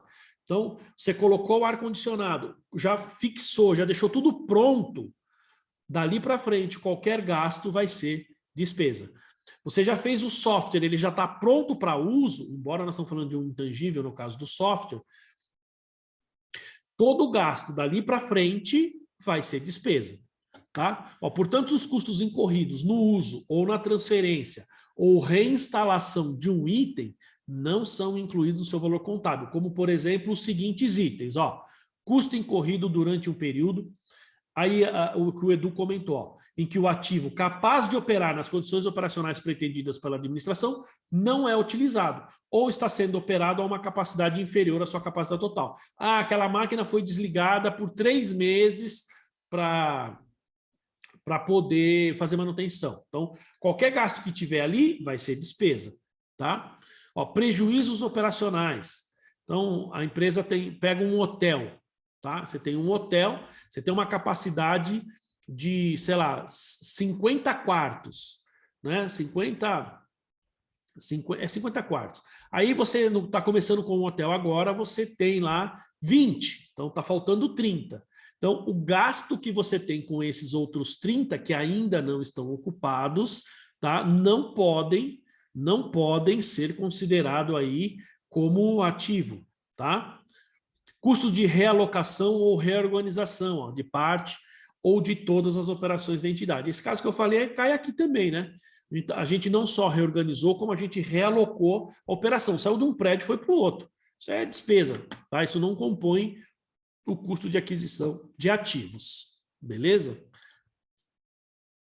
Pessoal, até aí, tá tudo bem? Dúvidas? Não. Até aqui tranquilo?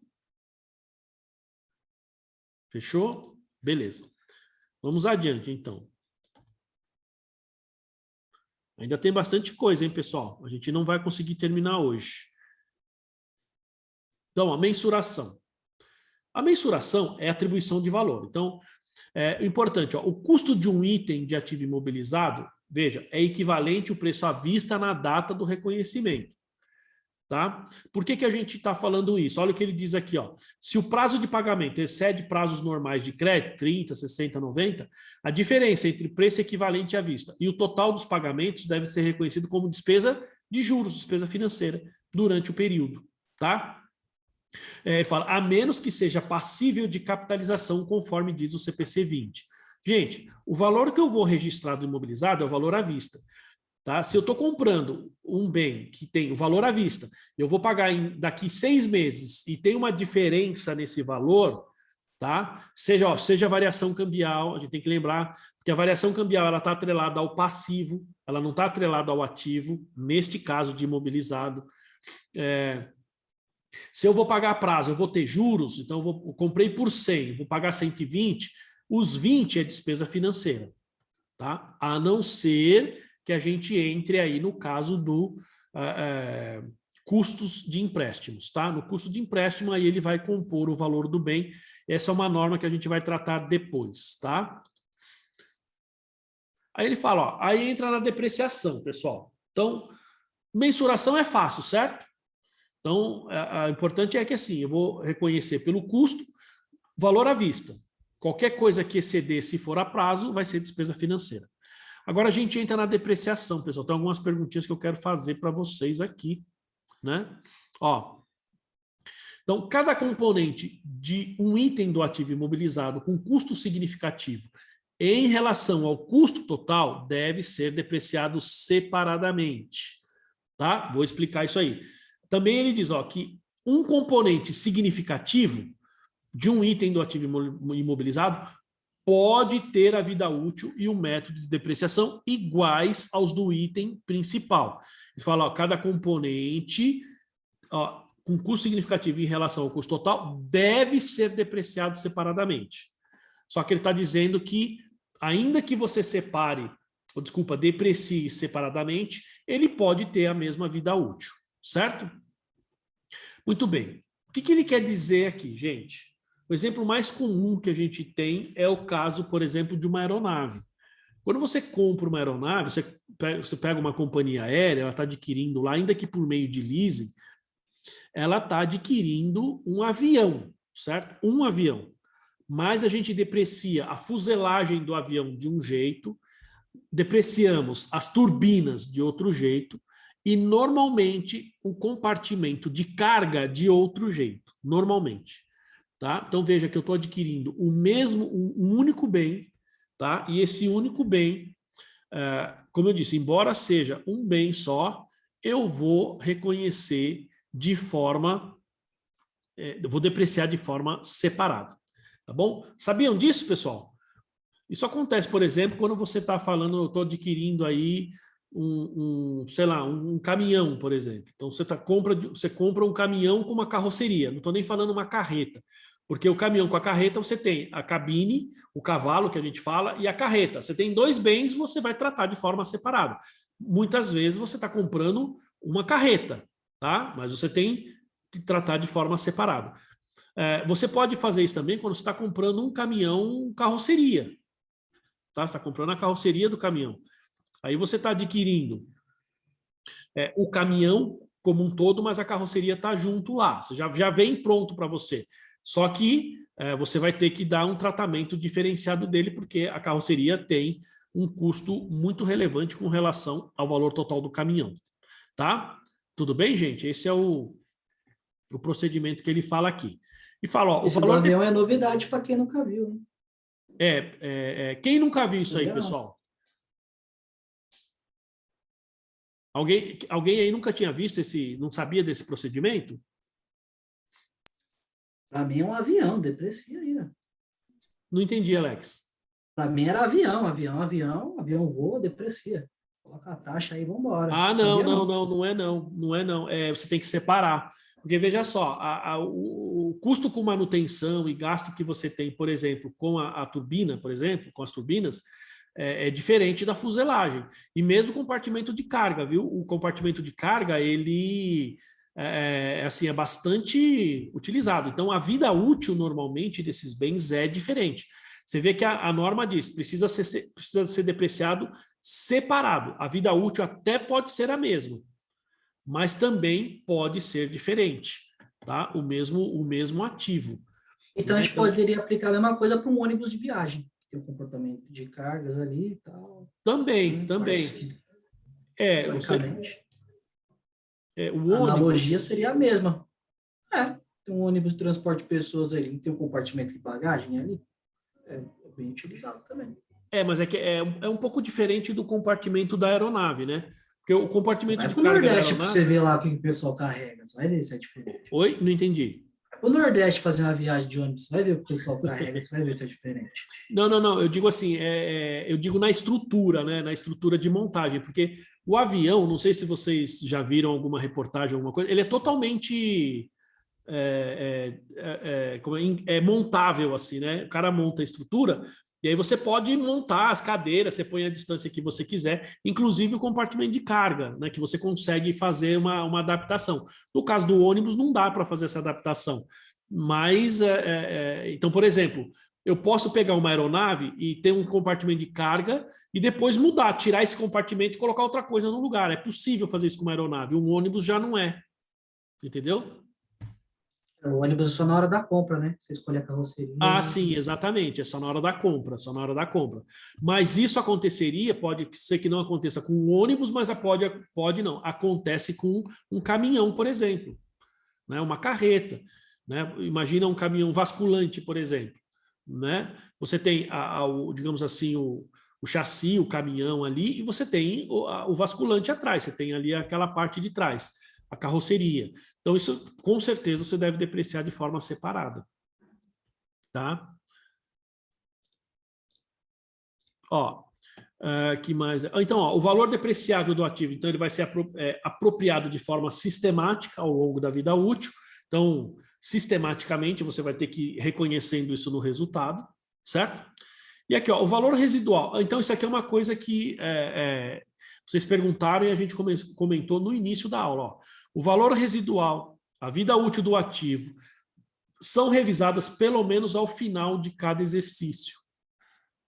E se as expectativas diferirem das estimativas anteriores, então a mudança deve ser contabilizada como mudança de estimativa contábil. Tá? Ou seja, aqui, gente, veja que ele fala pelo menos ao final de cada exercício. Quando você vai olhar a norma lá do CPC da pequena e média empresa, ele diz assim, a norma lá da pequena e média empresa fala assim, você tem esses itens, tá? E se houver indícios de mudança, então você revisa. Aqui na versão completa ele fala, você tem que revisar. Tá? Aqui ele exige que você faça a revisão. Tá? No CPC da pequena e média empresa, ele vai falar que você vai fazer essa revisão somente se houver indícios. Tá bom? Muito bem. Ó, bom, aqui ele fala da revisão, né? Então, aqui, esse aqui é meio confuso, hein, pessoal? Esses 3 itens aqui, ó, deixa eu ver, aqui ele fala depreciação, ó. A depreciação deve ser reconhecida, ainda que seu valor justo exceda o seu valor contábil. Então, vamos lá, vamos por partes. Que ele diz, ó, desde que o valor residual do ativo não exceda seu valor contábil. Né? Então, a depreciação, eu tenho que reconhecer ela, ainda que o meu valor justo exceda o meu valor contábil. Ou seja, se eu tenho um valor justo do bem de, sei lá, de 100 mil, e o meu valor contábil é, sei lá, 80 mil, veja que o meu valor justo é maior, ele excede o meu valor contábil. Então, eu continuo depreciando, tá? Por quê? Porque o meu valor justo eu vou realizar se eu vender. Então, como eu não tenho necessariamente a venda, então não muda nada, tá? Agora, ó, ele fala, desde que o valor residual do ativo não exceda o seu valor contábil. Então, vamos imaginar o seguinte, a Daiane fez um comentário nesse sentido. Ela fez um comentário de que ela comprou um carro, tá? Ela pagou, vamos lá, 50 mil no carro, vai vender o carro daqui a 3 anos por 30 mil, certo? Veja que o valor residual desse veículo, pessoal, é 30 mil. O valor residual é 30 mil. E o meu valor justo, tá? Não vamos supor que eu vou vender por 20, tá? Vou vender por 20 mil. Então, paguei 50, vou vender por 20 mil lá no final de 3 anos, 4 anos. Então, veja que o meu valor de custo de aquisição, 50, o meu valor residual, 20. O meu valor depreciável, 30. Vamos supor que, para o primeiro ano de uso do carro, ó, o meu valor contábil, depreciei um ano, sei lá, 40 mil. 40 mil? 40 mil. Tá? O meu valor justo é, sei lá, 50. Então, eu continuo depreciando normal. Tá? Continuo depreciando normal. Se o meu valor justo for menor, aí eu vou ter que aplicar o impairment, né? Para ver se eu tenho alguma perda ou não. Tá certo, pessoal? Esse é o primeiro ponto, tá claro isso? E o meu valor, veja só, então o meu valor, vamos segundo ano, meu valor justo ainda é superior ao meu valor contábil. Mas o meu valor justo, meu valor contábil agora é 30 mil. E o meu valor residual é 20, tá? Meu valor residual é 20. Tudo bem? Vamos supor que, vou dar o exemplo oposto que a Daiane falou.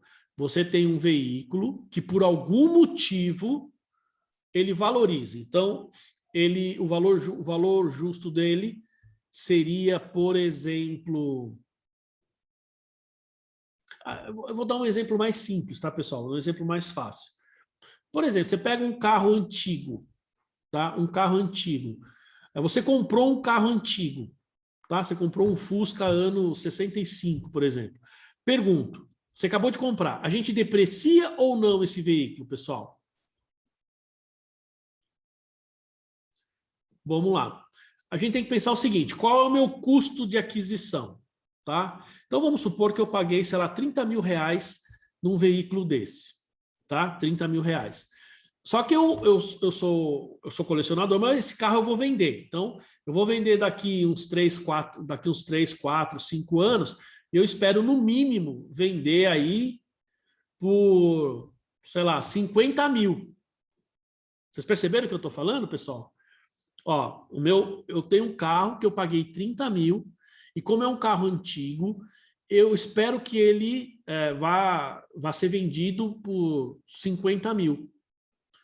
Então, olha só, qual é o valor residual?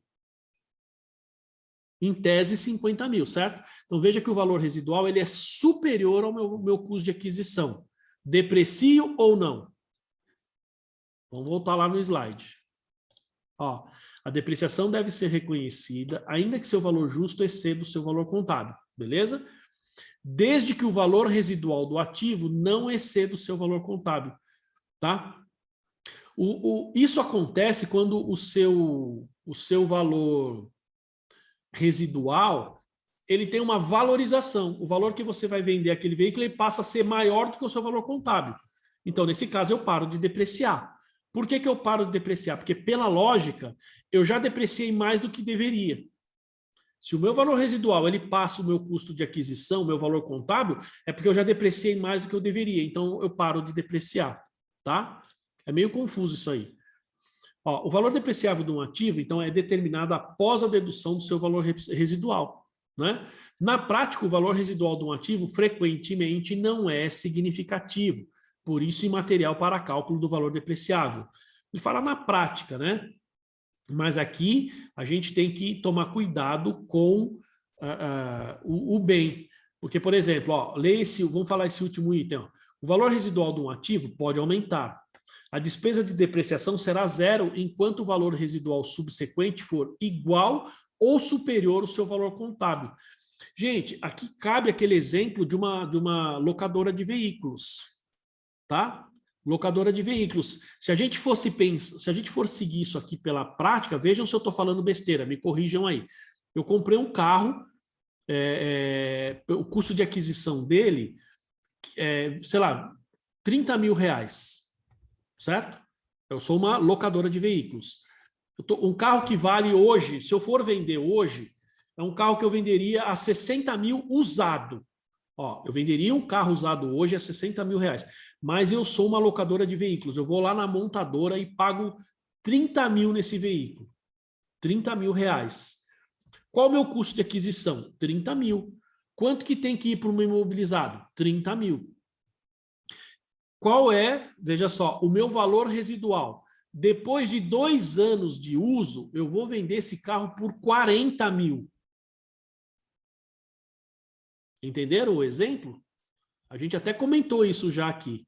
Veja que eu já compro sabendo que o meu valor residual é superior ao meu valor contábil. Deprecio ou não?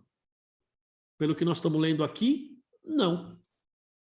Ué, então quer dizer que acaba as locadoras, então, para essa parte, acaba não tendo essa despesa de depreciação? Sim, pela norma. Porque, né? porque na prática, sempre elas acabam vendendo o carro para um valor muito acima do que compra. Ah, com certeza, as locadoras conseguem fazer isso. Eles ganham dinheiro pela locação e ganham dinheiro com a compra. Eles pagam o valor, já compram sabendo que vão ganhar dinheiro na venda também. Então, em tese, eles não depreciam. Claro que isso é do ponto de vista societário aqui, pela norma, mas pela legislação eles vão depreciar, né? O imposto de renda vai permitir que eles depreciem. Né? Ficou claro isso aí, pessoal? Ficou? É que aí acaba pagando mais imposto na venda, né? Exatamente, porque você não deprecia, o seu ganho de capital é 100%, você não tem... Né? Deixa eu ver aqui, ó. Bom, isso aqui nós falamos. Ô, professor, saiu até uma decisão aí, não foi? Da Receita, se eu não me engano, não sei onde que é o órgão aí, que decidiu sobre isso, que as locadoras estavam vendendo o carro como se fosse agência, né?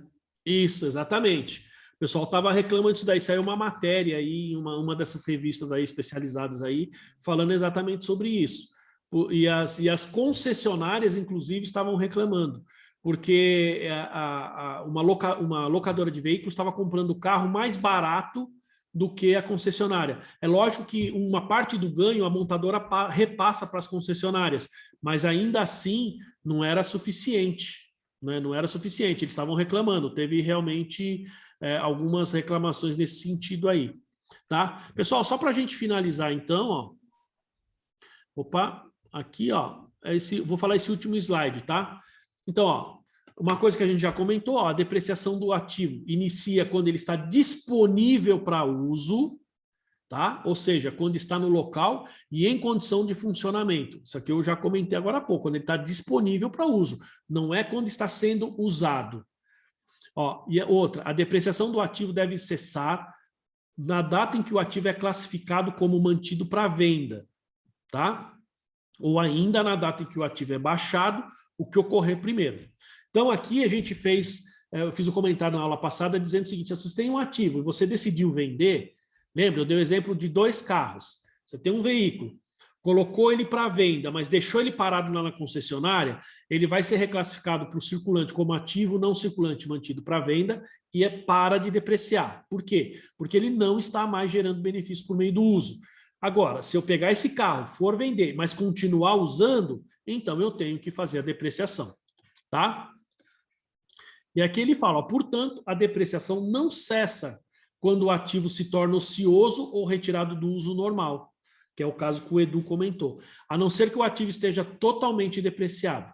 No entanto, de acordo com os métodos de depreciação pelo uso, a despesa de depreciação pode ser 0 enquanto não houver produção, tá?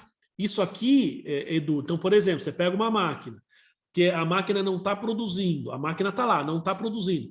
Passou 2, 3 meses, continua depreciando. Mas aquela máquina, por algum motivo, vai ficar parada por 1 ano. Veja que você tem um período longo, entendeu? Então, ali, em tese, você pararia de depreciar, tá? Porque você tem um período longo. Nesses períodos longos, então, você poderia cessar aí a depreciação, tá? Gente, os próximos slides aqui, ó, só para a gente finalizar, ele fala aqui dos métodos, né, de depreciação, ó, tá vendo? Eu coloquei esses 4 slides aqui é mais para a gente poder ter aí um método de cálculo. Semana que vem, então, pessoal, a gente vai, na próxima aula, vamos falar assim, a gente vai falar aqui dos métodos e finalizar. Deixa eu só ver aqui quanto falta, ó. Método de depreciação, faltam bastante slide, tá? Então, eu vou parar por aqui e, gente, 2 coisas. Não, vamos manter a nossa linha, vamos manter... Então, semana que vem não tem aula, né, gente? Deixa eu só... Feriado. Deixa eu só finalizar feriado, aqui, professor? então. Oi? Desculpa, Daiane, É pode falar. feriado? Oi? É feriado semana que vem? É feriado, mas não é... Feriado. mas não é por conta do feriado. Bom, pessoal, não saiam ainda, tá? Eu vou finalizar aqui a gravação. Tudo bem, pessoal? Dúvidas aqui? Várias. Mas depois a gente vê, quando estiver fazendo lá, a gente manda mensagem, professor. Verdade, Alex. É isso aí. Então, eu estou finalizando a gravação, não saiam ainda, tá bom? E, pessoal, então, agradeço e até a próxima aula.